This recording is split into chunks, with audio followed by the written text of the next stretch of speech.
Cheguei! Boa noite! E aí, vou esperar vocês chegarem aqui também, pra me dizer se tá tudo bem. Enquanto isso, eu vou aqui tomando meu cafezinho, porque o clima hoje é tenso aqui, né? A gente vai falar sobre Kevin, e aí eu tô tomando um café aqui, de modo que eu não podia tomar um vinho, né, pra aparecer na live, então eu tô tomando um café pra poder dar aquela aliviada, porque a conversa hoje é tensa, né? Bom, tá tudo certo, né? Vocês estão aqui, maravilha, sábado à noite. Não tinha como eu fazer essa live ontem, né? Dia dos Namorados, esse clima tenso, né? Que é esse filme. Precisamos falar sobre Kevin. É um filme muito forte, né? É um filme muito pesado. É um filme difícil de assistir, né? Eu vou até compartilhar um ponto, né? Dessa curiosidade, talvez, enfim, questão da minha vida, né, com vocês sobre esse filme. Esse filme, ele foi lançado num festival de cinema em 2011, e ele foi lançado pro público em geral em 2012, né, e eu assisti esse filme, minha filha era recém-nascida. Minha filha nasceu em setembro de 2012, eu devo ter assistido lá pra dezembro, enfim, final do ano, talvez, de 2012. E eu lembro que eu coloquei ela pra dormir e fui assistir o filme, né? O filme tava bem comentado na época e tal, claro, né? Um filme com um impacto desse, falando de um tema desse, enfim. E aí eu fui assistir, né? E aí eu assisti o filme, terminei de assistir o filme, fiquei completamente impactada ali, paralisada, né? No final daquele filme. E, enfim, depois eu tinha que amamentar, a vida tinha que seguir, né? E eu passei a noite toda em claro. Ela acordou, às vezes, né? Ela acordava muito quando era bebezinha, de hora em hora pra mamar.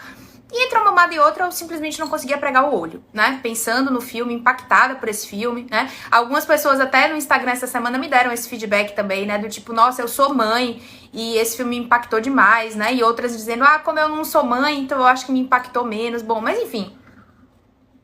O fato é que precisamos falar sobre Kevin. É um filme forte, né? É um filme que, pra mais ou pra menos, vai impactar, né? Vai deixar a gente aí de algum modo reflexivo, né, pensativo. E o meu objetivo com essa live de hoje, claro, é falar sobre Kevin, né, elucidar um pouco a questão do diagnóstico, né, do Kevin. O Kevin, na verdade, o filme mostra a transição dele, né, de adolescente para fase adulta. O filme começa ele criança e vai evoluindo, né, e no final do filme ele completa 18 anos, então ele tem 2 diagnósticos por conta disso, né, e eu vou explicar isso direitinho aqui na live. O filme, ele traz, né, e além dessa questão do diagnóstico, que eu vou falar aqui durante a live, eu vou muito mais trazer perguntas do que trazer respostas, né? Eu acho que é um filme que traz muitas reflexões, né? É um filme que faz a gente pensar de maneira geral. Então, a gente vai pensar um pouco juntas aqui, né? Antes só da gente falar sobre Kevin, eu tenho alguns recadinhos pra dar pra vocês, tá? E eu vou repetir esses recadinhos no final da live. Eu vou fechar os comentários aqui pra eu não ficar me distraindo, e aí depois no final eu ativo de novo. Os recadinhos que eu tenho pra dar pra vocês são: amanhã é o último dia pra se inscrever na semana de psicopatologia, tá? Então, se você é profissional, estudante de psicologia, você tem até amanhã pra se inscrever, porque a gente precisa aceitar todo mundo no grupo. Se você já se inscreveu e ainda não solicitou a sua participação no grupo, então, por favor, faça isso até amanhã também, porque na segunda-feira, às 20 horas, a gente já começa a aula, tá? A primeira aula da semana de psicopatologia, que o tema é psicólogo pode fazer diagnóstico. Então a gente vai conversar um pouco sobre isso. O outro recadinho que eu tenho para dar para vocês essa é a última live, né? Essa é a última, eu ia falar aula. Essa é a última live de cinema e psicopatologia, tá? Então a gente vai encerrar essa série de lives aqui, né? Foram 6 lives deliciosas. Eu pretendo, talvez, aí, um pouquinho mais pra frente, voltar e fazer uma outra série dessa, né, com outros filmes. Eu acho que foi legal demais e o feedback de vocês também foi muito legal. E fazer análise de personagem de filme é delicioso, né? Tanto que eu vou incluir isso no meu curso de psicopatologia, né? Então, os casos clínicos do meu curso de psicopatologia vão ser casos de filmes, né? Muitos deles.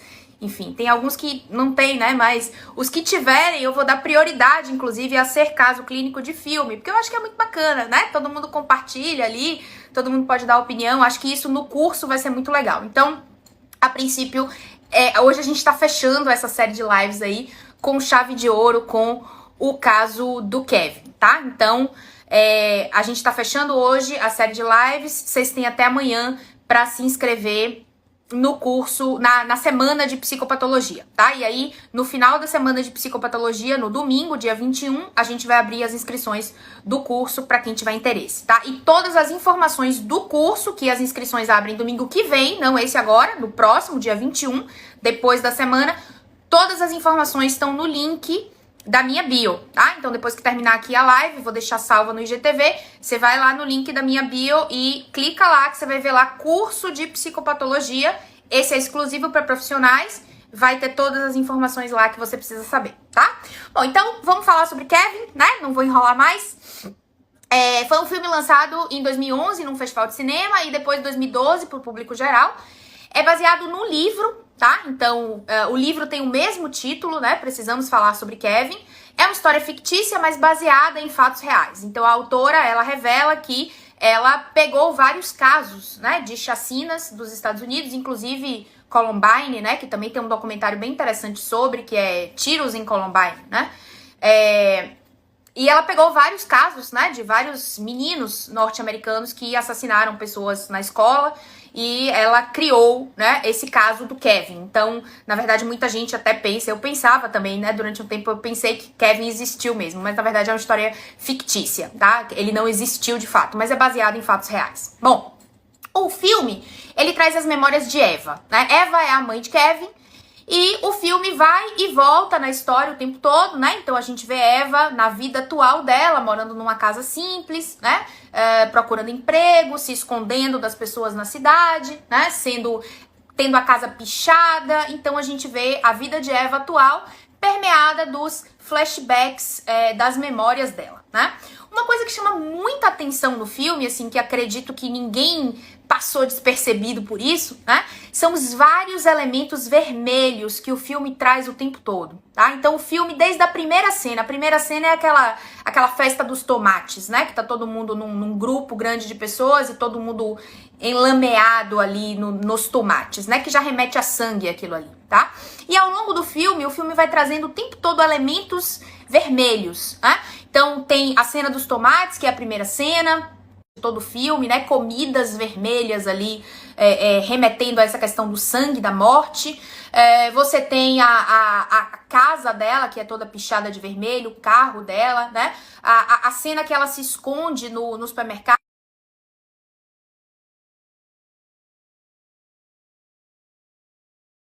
Voltou, deu a travada aqui e voltou. O tempo todo, o filme remete a esses elementos de sangue, de morte, né? A esses elementos vermelhos aí. Eu vou ativar aqui de novo os comentários para ver se vocês voltaram a me ver aqui normal, que deu uma travada, mas acho que agora já voltou. Bom, então desde a primeira cena, né, tem esses elementos de morte, tem esses elementos de sangue, né, o tempo todo, e ao longo do filme, isso vai trazendo aí, né? Isso vai dando pra gente, né? Uma angústia, uma sensação, assim, de que algo realmente vai acontecer ali, né? Voltou, valeu, obrigada. Desde o início, a gente já vai percebendo ali com esses elementos vermelhos, né? Com esses elementos que remetem a sangue, a gente já vai percebendo ali, desde o início do filme, que algo vai acontecer, né? Bom, então, esse prenúncio, né, de morte de sangue que vai causando angústia, né, que vai causando uma sensação ruim pra gente ao longo do filme. Então, Eva, né, que é a mãe de Kevin, que, enfim, é a personagem quase que principal aí, né, a atriz coadjuvante do filme, é uma mulher livre, tá, escritora, tem a vida dela, participa aí dessas festas, né? Enfim, parece ser uma mulher que tem uma liberdade grande, né? Do ponto de vista da vida, de sexualidade, de tudo. E então ela se casa com Franklin, né? Que é o pai do Kevin. E por pressão do Franklin, né? Que quer ter um filho, ela acaba engravidando. Então a Eva deixa isso o tempo todo claro, né? Inclusive naquela cena em que Kevin é pequenininho e ela fala pra Kevin: a mamãe era muito mais feliz antes de você nascer. Agora a mamãe podia estar acordando em Paris, né? Então assim, ela deixa muito claro que a maternidade não era o objetivo dela e que em parte ela tem que abrir mão, né? Da vida dela de escritora para cuidar do Kevin, tá? E aí, desde a infância, a gente já começa ali a observar, né? Desde bebê, na verdade, o Kevin já apresenta alguns comportamentos que chamam a atenção, né? Primeiro, um bebê que chora muito, Tem uma cena que pra mim é uma das cenas mais impactantes do filme, que é a cena que Eva tá passeando com o Kevin no carrinho e ela para no meio de uma obra na rua, né? Uma britadeira. E ela para ali naquela britadeira e ela deixa o carrinho ali e ela fica ouvindo o som da britadeira pra não escutar o choro incansável do Kevin o tempo todo, né? Depois tem uma cena também que é muito forte, que a Eva tá arrumando o quarto, né? Tá colando aquele papel cheio de mapas, né? No quarto, no escritório, enfim. E quando ela sai pra atender uma ligação, o Kevin pega uma metralhadorazinha de tinta e picha o quarto todo, mais uma vez o elemento vermelho ali aparecendo, né? Ele picha o quarto todo de vermelho, como se fosse já o sangue manchando ali, né? A vida daquela família. Então, ao longo do filme, a gente vai vendo Kevin se desenrolar e crescer com comportamentos bem estranhos. Kevin não tem amigos, né? Em momento nenhum ele aparece com alguém, ali, um amiguinho brincando, nada, né? Só o pai, que brinca com ele de arco e flecha, que é outro elemento ali que aparece no filme também o tempo todo. Tanto no livro de histórias, que a Eva conta pra ele, que é o Robin Hood, né? E o Robin Hood atirava arco e flecha. Quanto nas brincadeiras com o pai de arco e flecha, né? Que acabam sendo aí a arma, né? Com que ele mata as pessoas. Então ele é sem amigos, né? Ele é uma criança, um adolescente sem amigos. Ele se opõe às normas o tempo todo, né? Então o que é pra fazer ele não faz. Não pode riscar, ele risca. Tem que jogar a bola pra mãe, ele não joga, né? Tem que fazer cocô no vaso, ele faz na fralda. Então assim, o tempo todo nessa atitude de oposição às normas, né? E outra coisa que chama atenção é que ele não apresenta interesses por brincadeiras comuns, carrinho, bola, né? Ele tem aí essa predileção por armas, né? Pela questão do arco e flecha, tá? Ele chantageia a mãe, né? Ainda criança, por ela ter jogado ele do trocador e ter quebrado o braço, né? Tem uma cena que ele pergunta pra ela, agora pra onde nós vamos? Ela diz, nós vamos pra tal lugar. E ele diz, eu quero ir pra casa. Ela faz, não, mas a gente vai ter que passar em tal lugar. E aí ele pega, assim, o braço e ele passa a mão, assim, né? Em cima da cicatriz do braço quebrado, né? Como se dissesse assim, olha, você fez isso comigo, né? Agora você faz o que eu quero. Então, ele joga, ele manipula, né? Ele não conta pro pai que foi a mãe que jogou ele do trocador, né? Numa atitude manipuladora, pra ele ter isso como um trunfo. Porque se ele chegasse em casa e dissesse, a minha mãe me jogou do trocador, como talvez qualquer criança, né, normal faria. Ele usa isso como uma ferramenta, né? Uma arma que ele tem ali no bolso pra manipular a mãe. Então, tipo assim, olha, eu sei um segredo seu, né? Eu sei alguma coisa que você não quer que as outras pessoas saibam. Então, meio que você tem que fazer tudo o que eu quero, né? Ali é uma clara cena de manipulação do Kevin. Então, ele chantageia a mãe, né? Na adolescência, isso vai ficando mais grave. Então, assim, ele é responsável. O filme não deixa tão claro, o livro deixa isso mais claro, né? Mas o filme dá a entender que ele é responsável pela cegueira da irmã, e ele de fato é, né? No livro, o livro é mais detalhado, o livro são 400 e tantas páginas, né? Então, o livro detalha mais as coisas. Ele é responsável pela cegueira, né, do olho, a irmãzinha dele perde o olho. Ele também mata o bichinho da irmã, né, um ratinho, um porquinho da Índia, não sei que bichinho é aquele. Ele dá fim, né, no bichinho da irmã. Então, assim, ele começa a fazer perversidades maiores, né, na adolescência, né. Outra coisa também que é interessante no filme é que ele tem uma coleção de CDs com vírus de computador, né.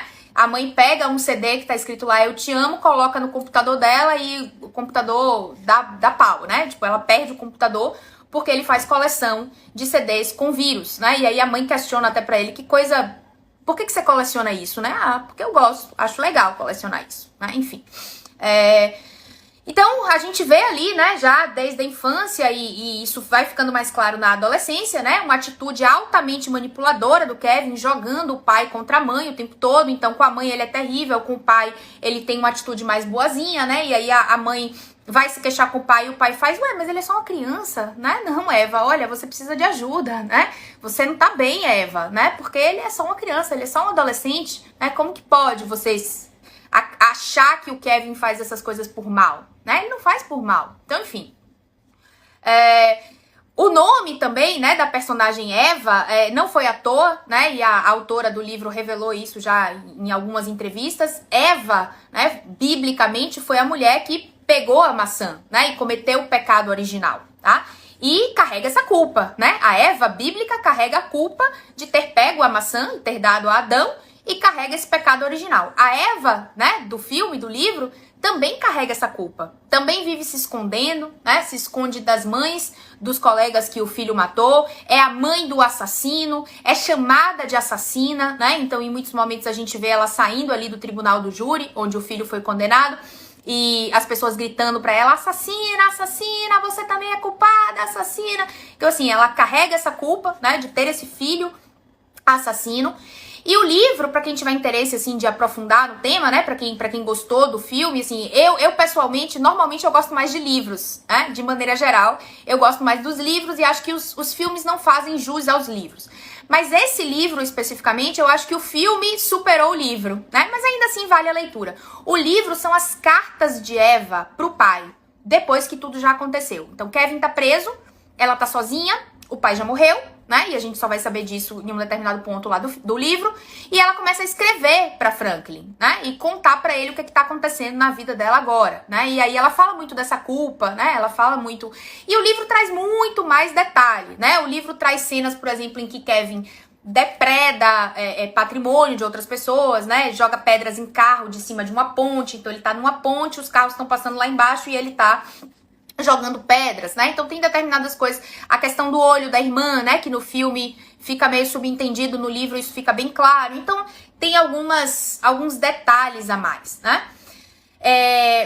No livro também, né, Eva revela nas cartas que Kevin matou todo mundo, mas deixou ela viva pra castigar ela, né? Pra dizer assim, olha, você vai sofrer, né? Todo mundo vai morrer, porque ele podia ter matado ela também. Matou o pai, matou a irmã, matou vários colegas, né? O livro também deixa claro que ele matou colegas específicos, né? Ele matou uma professora determinada, ele matou os colegas mais inteligentes. Então, assim, foi feita uma escolha que no filme passa batido. No livro, Eva revela, né, de que o Kevin deixou ela viva para que ela sofresse, para que ela passasse por essa dor, para que ela passasse por essa culpa e ficasse sozinha, tá? Numa das últimas cenas do filme, né, a Eva pergunta pro Kevin, ele tá preso, já completou 18 anos, né, então já tá na prisão normal, e a Eva pergunta pro Kevin, por que você fez isso? Eu só queria entender por que você fez isso. E aí ele dá a seguinte resposta pra ela, eu pensava que sabia, agora já não tenho certeza. E essa é uma das últimas cenas do filme, acaba o tempo de visita, né, o guarda grita lá, acabou o tempo. E aí a Eva se levanta e dá um abraço no Kevin e vai embora do presídio, né? A outra coisa que chama atenção também no comportamento da Eva é que, apesar de tudo, a Eva mantém na casa nova, né, bem mais simples do que a anterior, a Eva mantém o quarto do Kevin da mesma cor de azul que era o quarto dele da infância. Não sei se vocês notaram isso, né? Tem uma cena até que ela tá pintando o quarto da casa nova, né? E ela mantém lá, mantém as roupas dele, mantém algumas blusas lá e mantém o livro do Robin Hood, né? Que é o livro lá do Arco e Flecha que ela lia pra ele durante a infância, né? Então essa alusão às flechas também o tempo todo, né? Assim como a gente tem a alusão ao vermelho o tempo todo, a gente tem a alusão ali às flechas, né? Que são a arma do crime, tá? Bom, e aí vamos falar um pouco do diagnóstico do Kevin, né? O que o Kevin tem finalmente, né? Ele é uma pessoa ruim, ele é mau de essência, o que é isso que o Kevin tem? Vamos tentar entender um pouco, tá? Existem dois diagnósticos que são muito semelhantes, mas o que diferencia os dois é o critério idade, tá? Então existe o que a gente chama de transtorno de conduta, e esse transtorno de conduta é um diagnóstico que é dado na infância e na adolescência até os 18 anos. Completou 18 anos, aí passa para transtorno de personalidade antissocial. O transtorno de personalidade antissocial comumente, né, do público leigo é conhecido como psicopata ou sociopata. Esses termos deixaram de ser usados, né, pela psiquiatria, pela psicologia.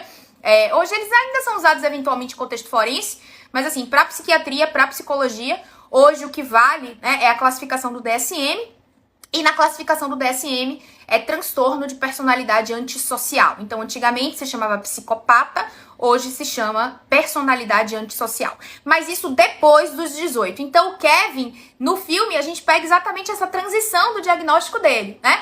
Começa o filme com um diagnóstico de transtorno de conduta, ele pequeno, criança ali, com 4, 6 anos, né? Já com comportamentos marcadamente complicados, isso vai se acentuando na adolescência, e quando ele já tá preso, né? E aí, possivelmente, se a gente tivesse que avaliá-lo, ele evolui para um transtorno de personalidade antissocial. Bom, o que é o transtorno de conduta na infância e na adolescência até os 18 anos? Um padrão de comportamento repetido e persistente, no qual são violados direitos básicos das outras pessoas e normas e regras sociais relevantes e apropriadas para a idade, manifesto pela presença de pelo menos 3 dos 15 critérios que o DSM nos dá. Então, é uma violação de normas, de regras sociais. Não pode roubar, não pode ferir os outros, não pode trapacear, não pode mentir, né? Todas essas são regras sociais aí estabelecidas. Quais são esses 15 critérios para diagnóstico de transtorno de conduta?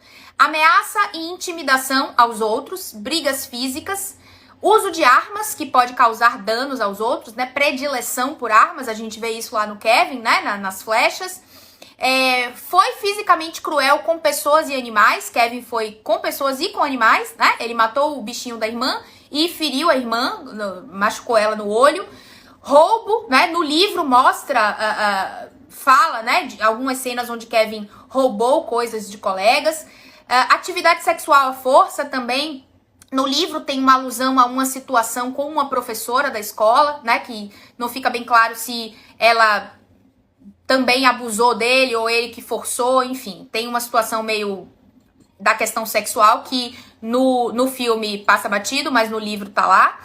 Depredação de propriedades, né? Então no livro também traz lá o Kevin jogando as pedras de cima de uma ponte nos carros que passam. No filme também isso passa. Causar incêndios, invadir casas e edifícios alheios, mentiras e trapaças, furtos a itens de valor considerável, ficar fora de casa à noite sem o consentimento dos pais, né, com a proibição, fugir de casa e faltar aulas. Então esses são os critérios aí para transtorno de conduta, tá? Infância e adolescência. A perturbação do comportamento causa prejuízo significativo, né, clinicamente significativo no funcionamento social, acadêmico e familiar. Então tem que haver um prejuízo por esses comportamentos de trapaça, de mentira, de roubo, enfim, de tudo isso aí. E uma coisa que está presente tanto no transtorno de conduta quanto no antissocial são coisas que chamam muito a atenção da gente, né? Muito, especialmente para quem trabalha com saúde mental, para quem é psicólogo, para quem é psiquiatra, isso salta aos olhos, né? Que é a ausência de remorso e culpa. Então, eventualmente você pode causar um dano a alguém, né? Intencional ou não, no momento de raiva, você foi lá e bateu em alguém, você machucou alguém. Na sequência, você se sente muito mal por isso, né? Você sente culpa, você sente remorso, você, sei lá, vai pedir desculpas à pessoa, vai tentar fazer alguma coisa para reparar aquele dano ali causado. Quem tem transtorno de conduta ou personalidade antissocial não sente isso, né? Não sente remorso, não sente culpa, tem uma insensibilidade, né? Uma falta de empatia, então tá vendo a pessoa sofrer, tá vendo ali que tá causando um mal, mas aquilo não afeta, né? Aquilo não incomoda.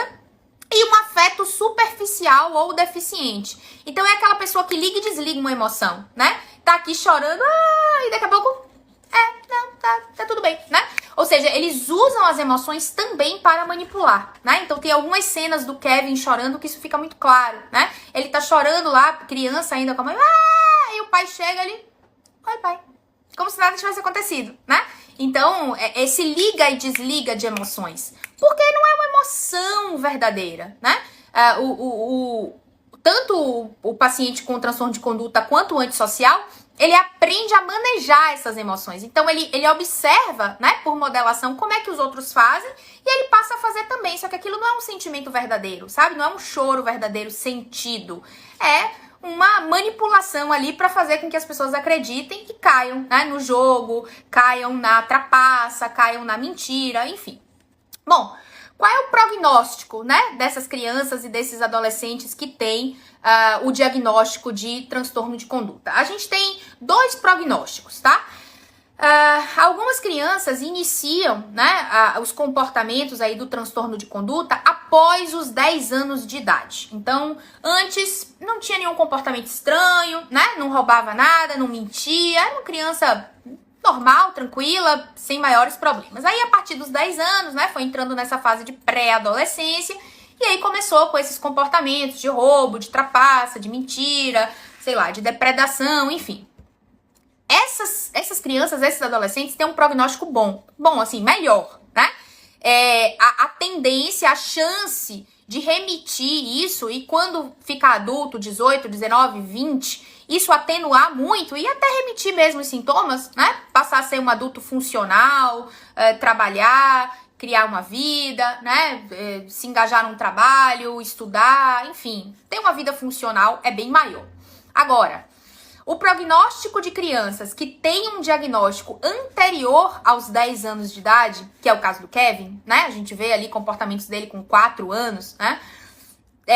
Esse é um prognóstico bem mais reservado, tá? Então, assim, crianças que têm esse diagnóstico antes dos 10 anos, normalmente evoluem para transtorno de personalidade antissocial após os 18 anos. E aí, para não deixar no vácuo, né, para não deixar sem uma explicação, o que é o transtorno de personalidade antissocial, que é conhecido aí como o psicopata, né, ou sociopata, tanto faz. São dois termos que a gente não usa mais, tá? A gente usa TP antissocial. O que é o TP antissocial? É mais comum em homens, tá? Então, não é que não existam mulheres, mas é de uma mulher para cada 3 homens, então assim, a prevalência é muito maior em homens. 3,3% da população geral tem transtorno de personalidade antissocial, né? Então, tem uma prevalência relativamente alta, né? Nem todas as pessoas que têm transtorno de personalidade antissocial cometem crimes. Às vezes são pessoas só que mentem, que trapaceiam, né? Que querem tirar vantagem, não necessariamente matam alguém. Só que na população carcerária, isso sai de 3,3% e chega até 70% em estudos feitos em presídios norte-americanos. Então, assim, na população carcerária, isso de fato é muito alto. Então, nem todo mundo que tem TP antissocial comete crimes, mas muitas pessoas que são presas e cometeram crimes têm TP antissocial. Entende a relação? Então, em presídios americanos, onde essas pesquisas são feitas com mais fidedignidade, mais frequência, chega a 70% da população carcerária. É muito alto, tá? O que seria, né, o transtorno de personalidade antissocial? Um padrão difuso de desconsideração e violação do direito das outras pessoas, que ocorre no final da adolescência, né? Então a gente tá falando aí de fechar esse diagnóstico por volta dos 16, 17, para bater o martelo nos 18, indicado por 3 ou mais dos seguintes critérios. Primeiro, fracasso em se ajustar às normas. Então, tem uma regra, não segue. É para ficar em casa. É pandemia, é para ficar em casa. Aí a pessoa vai e sai todos os dias, né? Não tô dizendo que todo mundo que sai todos os dias tem TP antissocial, pelo amor de Deus. Mas essa dificuldade de se ajustar à norma, à regra, né? Tem sempre, não, mas é porque eu posso. Não, mas é porque eu vou fazer diferente, né? Então, essa dificuldade, esse conceito de que eu sou melhor e que eu posso fazer diferente, né? Tendência à falsidade e mentiras. Impulsividade e fracasso em fazer planos para o futuro. São pessoas, por isso que a população carcerária é tão alta, né? Porque são pessoas muito imediatistas e impulsivas, né?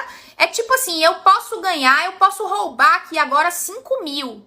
Sim, mas se você roubar 5 mil e se você for preso, você não vai ganhar mais dinheiro nunca na vida. Então não é melhor você trabalhar e talvez daqui a 5 anos você tá ganhando 5 mil? Não, eu quero 5 mil agora. Mesmo correndo o risco de ser preso e nunca mais ganhar dinheiro na vida e morrer na cadeia. Entende? São pessoas que elas não conseguem fazer um plano de futuro assim e pensar, não, eu vou estudar, eu vou trabalhar e aí daqui a 5 anos eu vou estar ganhando esses 5 mil. Não, eu quero 5 mil agora, então eu vou aqui e vou roubar, entende? Então essa impulsividade, essa dificuldade de fazer planos para o futuro, são pessoas que normalmente não têm uma carreira sólida, né? Não tem um planejamento. Irritabilidade e agressividade, frequentemente se envolvendo em lutas corporais, né? Então é muito comum que o paciente antissocial, ele brigue na rua, brigue em bares, né? Aquela pessoa briguenta, confusenta. Descaso pela segurança de si e dos outros, então direção e velocidade, né? Aquelas brincadeiras de fazer racha, né? De fazer cavalo de pau no meio da rua, de madrugada, né? Colocando em risco a sua própria vida e a vida de outras pessoas que podem estar passando ali naquele momento e que não tem absolutamente nada a ver, né? Com a irresponsabilidade daquela pessoa que tá ali dirigindo em alta velocidade e dando cavalo de pau, girando o carro no meio da rua. Irresponsabilidade na escola, no trabalho, com questões financeiras. Então são pessoas que não param em empregos, né? São pessoas que normalmente vivem de bicos e aí rouba aqui e aí é demitido e aí vai para outro trabalho e aí também faz uma falcatrua lá e não dá certo e é demitido justamente por isso, porque a pessoa não consegue entender e dizer assim, bom, se eu roubar esse dinheiro aqui da empresa que eu tô trabalhando, eu vou ser demitido e aí eu não vou ganhar mais dinheiro nenhum. Então assim, não vai justificar eu roubar esse dinheiro porque eu vou deixar de ganhar pro resto da vida. Então é melhor eu ficar aqui ganhando sempre e tentar até subir, tentar escalonar na empresa, né? Do que cometer um ato ilícito, ser descoberto e ser preso. Eles não conseguem fazer esse planejamento, esse cálculo, né? De que o custo-benefício, obviamente que não compensa, né? Você vai roubar um valor pequeno, irrisório, você vai ser demitido por isso, talvez até preso, responsabilizado, vai perder o emprego, não vai conseguir outro, porque vai ter ficha na polícia. Não faz nem sentido, mas eles não conseguem pensar dessa maneira. A ausência de remorso e culpa, né, que a gente já falou, que tá no conduta também é muito presente no antissocial, né? Então, zero remorso, zero culpa, roubei mesmo, paciência, matei porque tinha que matar, né? Paciência, antes ele do que eu, é isso aí, vida que segue. Então, não tem culpa, não tem remorso, né? Não tem, assim, um sentimento de, poxa, causei mal a alguém. Não, simplesmente era uma pessoa que de alguma maneira estava me atrapalhando ali, eu precisava fazer alguma coisa, e aí foi isso aí. Então não tem culpa, não tem remorso, né? São indiferentes à dor, o sofrimento do outro, mesmo sabendo que foi causador, né? Dessa dor e desse sofrimento, por ter maltratado, por ter roubado, né? Por ter matado alguém, enfim, isso aí não faz diferença para essas pessoas, tá? Muitas pessoas perguntam, o psicopata, né, o transtorno de personalidade antissocial, é a personificação do mal? Basicamente sim, né? Eles podem ser muito maus, eles podem ser muito ruins, né? Porque o que trava a gente, né, o que barra a gente são duas coisas. Você não comete atos ilícitos porque você tem medo das consequências e você pensa nessas consequências, e porque quando você pensa em ferir, em machucar, em matar alguém, né, quem quer que seja essa pessoa, você também entende a gravidade disso e o quanto isso vai impactar na vida de outras pessoas, inclusive na sua também, né, do ponto de vista legal. Então, essas duas coisas barram muito a gente, né, a gente que não é antissocial, enfim. Porque a gente pensa, poxa, eu vou sofrer, né, uma consequência legal disso e ainda por cima eu vou prejudicar uma outra pessoa. Então, Ave Maria, essa ideia a gente afasta rapidamente da cabeça, né? Quando eventualmente passa um pensamento, a gente, meu Deus, nossa, sai, Ave Maria, jamais, né? A gente tem medo até, muitas pessoas que têm toque, né, que tem transtorno obsessivo compulsivo, que a gente falou em outra live, na live passada, né, do toque, muitas pessoas que têm toque, elas têm pensamentos como esses, né, do tipo assim, eu posso matar alguém, eu posso chegar um dia a cometer um crime, e isso é apavorante pra elas. Por quê? Porque elas não vão chegar a cometer um crime, isso é só um pensamento intrusivo, né, só um pensamento obsessivo, mas elas têm muito medo disso, porque elas não são antissociais, né, porque elas sabem das consequências disso, elas sabem que matar alguém vai levar elas pra cadeia, que vai arruinar a vida delas e que elas vão prejudicar gravemente outra pessoa, né? Elas vão ferir, elas vão matar, elas vão prejudicar uma família, né? Pessoas que estão ligadas àquela pessoa, enfim, é uma coisa muito terrível. Pro antissocial, nada disso passa pela cabeça, tá? Então, se a gente pudesse falar numa linguagem assim, bem coloquial, né? O antissocial, sim, é uma pessoa ruim, né? É a personificação do mal, tá? E aí voltamos para Kevin, né? Visto isso aí do diagnóstico, né? A gente já entendeu um pouco aí o que é que significa esse diagnóstico de conduta, né? Na infância e na adolescência e antissocial na vida adulta. A gente tem um cenário aí, né, que vai se delineando ao longo do filme.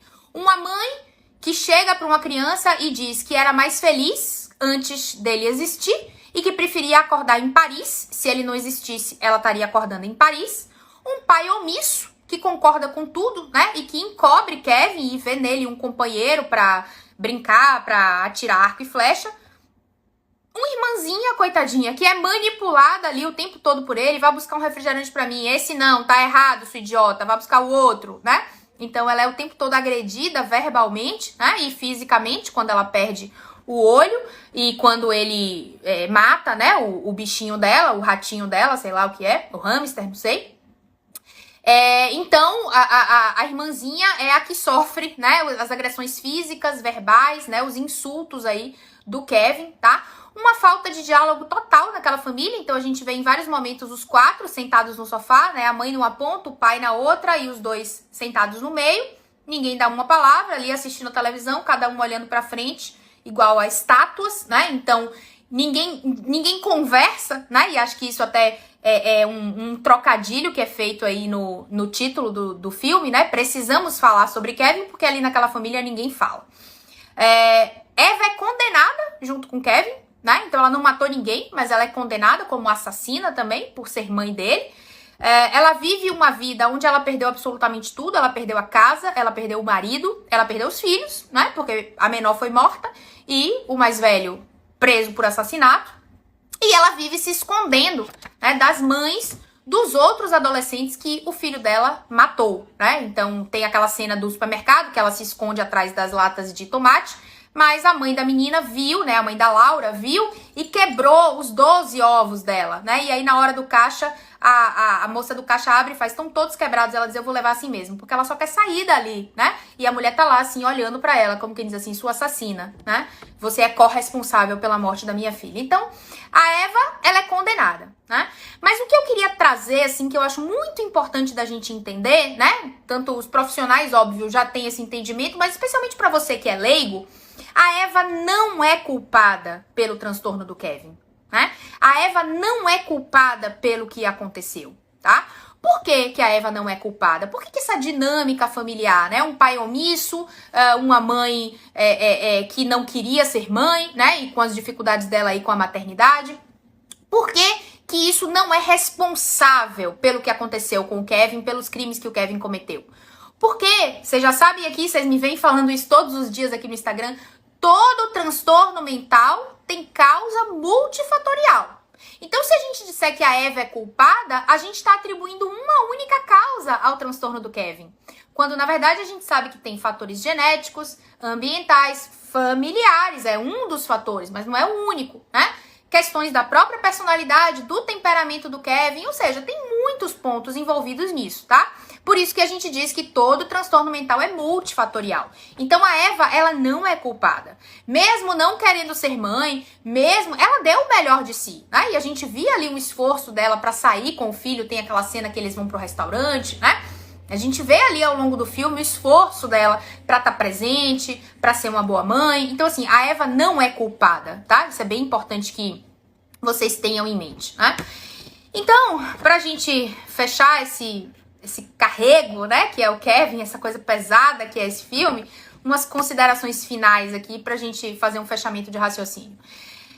Precisamos falar sobre Kevin, retrata a história de uma família que não consegue falar, né? Então tá aí o trocadilho do título do filme, né? A gente precisa falar, agora que tudo aconteceu, agora que todo mundo morreu, né? Agora que a tragédia está posta, agora pelo menos a gente precisa falar sobre isso, né? Então, a família não consegue falar e muito menos a família consegue reconhecer a gravidade dos comportamentos do Kevin, né? O pai encobre, a mãe se culpa, né? Porque também ela não queria ter aquele filho e, enfim, a relação dela com ele é muito complicada desde sempre. É um filme pesado, é um filme tenso, é um filme marcado pelo sangue, pela cor vermelha, né? Então, desde a primeira cena dos tomates até a última cena, quando a Eva tá de camisola branca, né? E vai até o jardim e encontra o marido e a filha mortos lá, né? E ela fica com a camisola toda manchada de sangue, né? Então, é um filme marcado pelo sangue, né? Tanto nas geleias, quanto nas tintas, né, quanto no próprio sangue mesmo. Ele é um filme cheio de alusões à tragédia o tempo todo, né? E tanto pela cor vermelha, pelo sangue. Tem uma cena que eu acho fortíssima, fortíssima, que é a cena que tá a mãe, o pai e Kevin sentado na mesa e eles estão falando sobre a perda do olho da irmã, né? Que a irmã sofreu um acidente doméstico, enfim, em tese, né? E perdeu o olho, né? E aí a mãe tá falando, Kevin, ela vai precisar usar um olho de vidro, Kevin. E a mãe meio que culpando o Kevin e o pai tentando atenuar, né? E aí ele tá descascando uma fruta, eu acho que é uma lixia, aquilo, né? E ele tá descascando e aquilo parece um olho, e aquilo é uma angústia, né? Eu não sei se vocês perceberam essa alusão que o filme faz, né? E aí ele vai descascando aquilo, a mãe também enojada, tem uma hora que ela levanta da mesa e sai, e aí ele põe aquela lixia toda na boca e fica aquele negócio ali, parece que ele tá comendo um olho, né? Pra mim é uma das cenas mais alusivas, assim, uma das cenas mais fortes, mais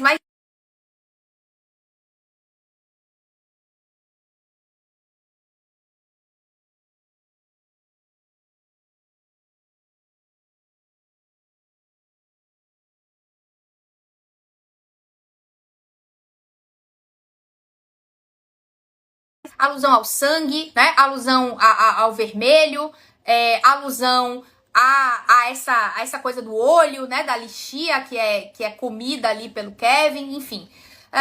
Traz à tona, né? Os limites na criação de um filho, né? Kevin é uma criança ali, talvez sem limite, né? Tudo é dado, o pai acoberta, a mãe se sente culpada e, enfim, né? As coisas vão se levando ali, né? É um filme que traz o mito do amor materno, né? A coisa de que toda mãe tem que amar, toda mãe tem que se doar imensamente, né? Enfim, então traz um pouco essa discussão também e traz a discussão do quanto o ser humano pode ser ruim, né?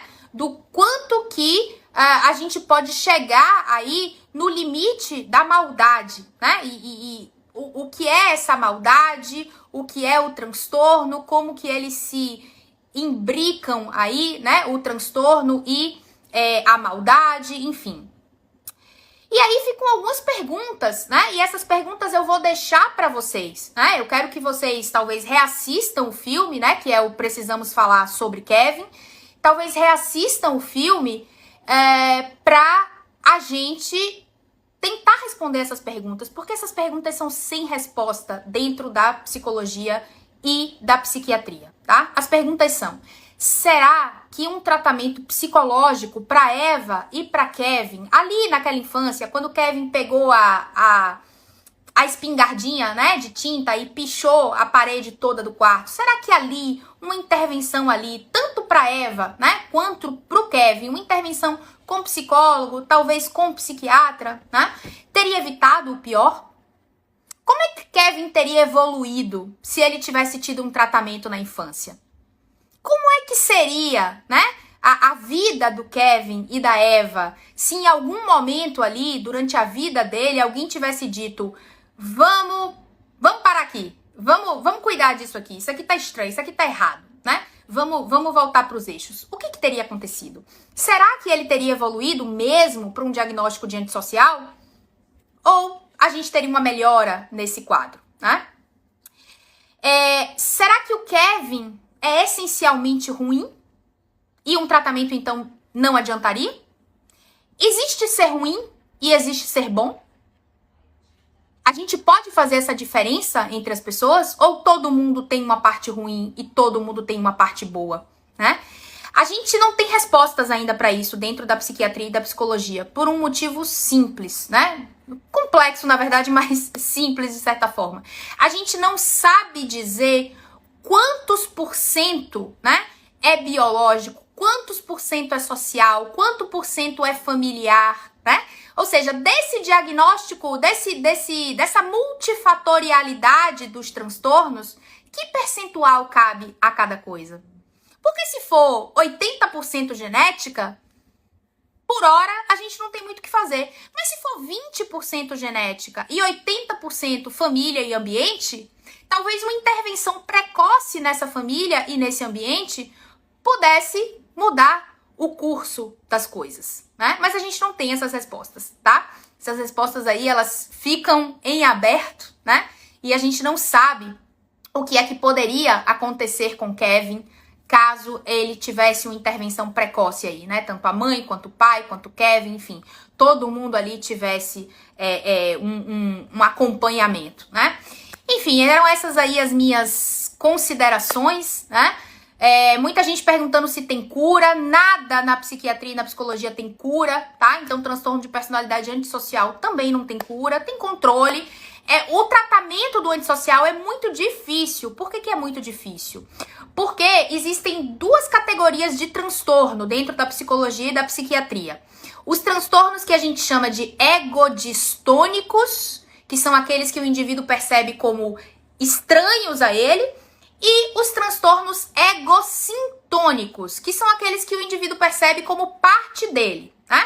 Então, os egodistônicos, por exemplo, a gente pode pegar a depressão. Você pega um paciente deprimido e ele claramente vai te dizer, olha, antes eu era uma pessoa que gostava de sair, eu era uma pessoa que gostava de passear, eu saía com meus amigos, eu me divertia, eu era feliz. Aí veio essa depressão e eu fiquei assim. Então ele percebe como algo estranho a ele. E ele busca tratamento porque ele quer voltar a ser quem ele era. Isso é o egodistônico.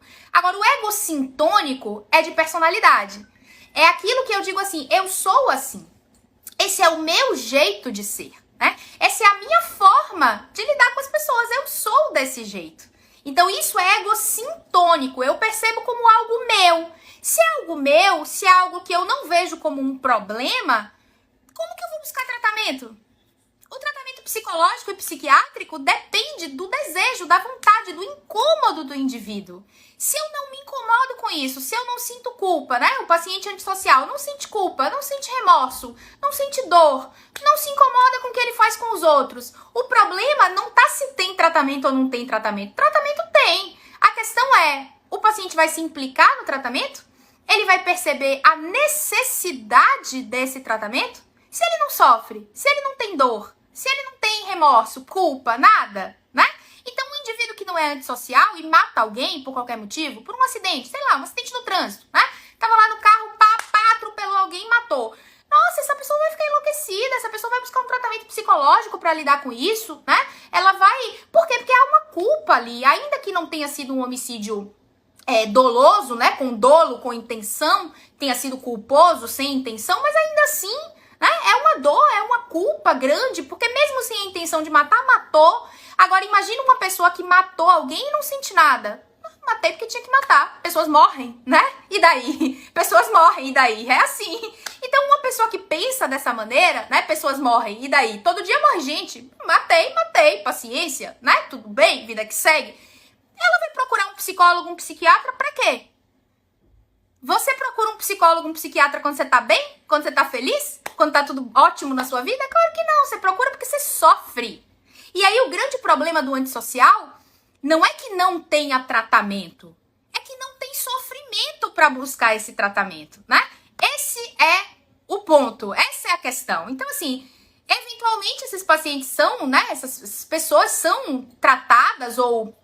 tem ali algum auxílio psicológico enquanto estão presas, muitas vezes, né? Mas a gente sabe que o sistema carcerário, especialmente o brasileiro, é muito deficiente. Às vezes tem um psicólogo pro presídio inteiro, né? Como é que esse psicólogo vai dar conta de, sei lá, 200 mil presos? Tem como, né? Então, assim, muitas vezes elas nunca são tratadas. Então não é porque não tem tratamento, não é porque não existe o tratamento, existe, né? Existem várias abordagens aí, né, dentro da psicologia, especialmente dentro da TCC, que tratariam o transtorno de personalidade antissocial, assim como tratam os outros. Trata border, trata narcisista, trata histriônica, né, trata esquizoide, esquizotípica, trata os outros transtornos de personalidade. O antissocial trataria também. O ponto é, ele quer tratar? Ele busca esse tratamento? Ele sofre com isso? Não. Então, se não sofre, não busca tratamento. Se não busca tratamento, prognóstico é ruim, né? O prognóstico é seguir dessa maneira aí. Então, eram essas aí as minhas considerações sobre o Kevin, né? Quem não viu o filme, eu não vou dizer veja, né? Porque é um filme tão pesado que eu tenho receio, sinceramente, de recomendar para as pessoas. É um filme bom. é um filme forte. É um filme que faz a gente pensar, sabe? Mas é um filme pra quem tem estômago, né? Porque, de fato, é um filme impactante. Então, se você quiser, né? Se você tiver estômago, vai lá, assiste, porque vai te fazer pensar. Agora, mais uns recados aqui no final, né? Que eu já dei no início, vou retomar aqui alguns recados. Essa é a nossa última live de cinema e psicopatologia. Quem sabe daqui a um tempinho aí, não posso prometer, não sei quando, mas quem sabe a gente faz um 2.0 aí, né? Com novos filmes, com novos roteiros aí pra gente discutir psicopatologia, porque é fascinante, né? Eu recebi um feedback muito bacana de vocês dessas lives, então quem sabe aí, né? Mais pra frente um pouquinho a gente retoma aí esses filmes, tá? Mas por hora a gente finaliza aqui. Quem não se inscreveu ainda e é profissional, não se inscreveu ainda na semana de psicopatologia, acabando aqui a live, clica no link da minha bio e se inscreve, tá? Quem já se inscreveu, abre o seu e-mail e faz a solicitação para entrar no grupo. As aulas começam segunda-feira, então vocês têm até amanhã, tá? Para entrar no grupo. E para quem tá interessado no curso de psicopatologia, cujas inscrições abrem no dia 21/6, domingo que vem, todas as informações estão no link da minha bio, tá? Onde tem lá, curso de psicopatologia. Então tem lá. Se você não viu as lives anteriores, né? Tem um monte de gente aqui dizendo que adorou as lives pra eu fazer mais. Eu vou pensar com carinho em retomar esse projeto de cinema e psicopatologia. Eu adorei fazer também. Pra mim foi muito, muito divertido, muito gostoso. Quem não viu as outras lives, elas estão todas salvas no IGTV, tá? Muita gente fala que não consegue, né, ver as lives anteriores, o IGTV anterior, porque o Instagram não tá aberto, tá? O Instagram não tá atualizado, tá? Então, você precisa atualizar o seu Instagram para poder conseguir ver as lives anteriores, tá bom? Então é isso. Era esses comentários aí sobre o Kevin. E a gente se vê. A gente se vê por aqui no Instagram aí nos próximos dias, tá bom? Um beijo grande, bom sábado, bom final de semana. Tchau!